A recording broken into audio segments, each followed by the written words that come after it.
Hello and welcome back to the Brick Sub. So for anyone who's been following the new LEGO Star Wars wave of sets, has probably seen the new Obi-wan's Jedi Starfighter that came out.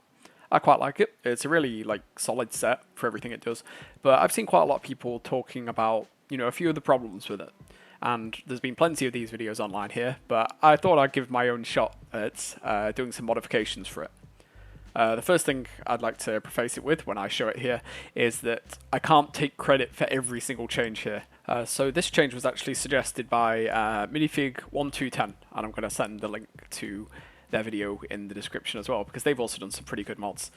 So I can't take full credit for that one, but I just think it's a really cool look.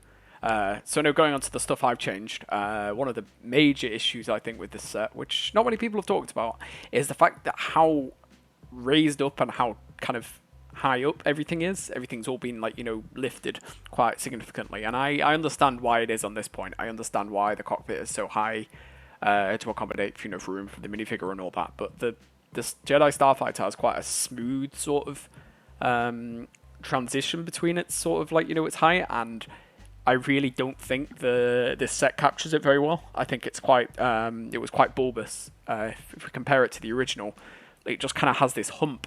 The set just has this hump at the front here, and it's very strange. I see what the designers were trying to do because they want to fit the body of the R4 PI-17, I think, in here, but I don't really think it works. So in this modification, I've smoothed it out quite a bit. I've used this specialized piece, which shouldn't be too expensive, and that along with this piece here on there, and then I've used some just some regular slopes and then something to keep it on there. It's not the best solution. You'll have to reuse some of your stickers.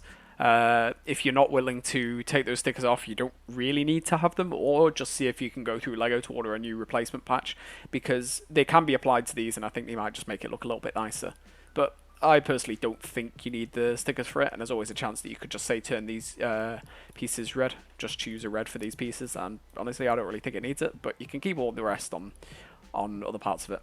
Another change I made was to make this dome the darker colour. I've noticed a bit of a trend in recent LEGO Star Wars sets.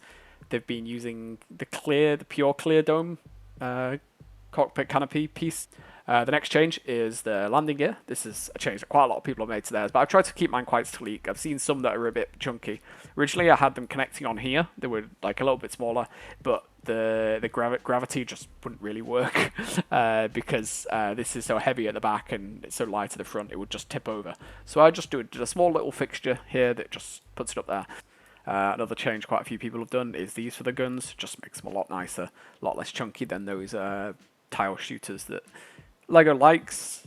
I don't think they're a fitting replacement to the stud shooter. I think the stud shooters actually looked a little bit better just because they generally look like a gun rather than like a big chunky rectangle. But it is what it is, really. And then the final major change is the gap. Removing the gap. This is such an important part, and it's so easy. You just get this piece, and you click them in together, and you've suddenly got a nice smooth transition. So this was just a short video of some mods. I've got a tutorial, so stay tuned for that. And just remember to subscribe, like the video, all the good stuff. And I'll see you in the next video.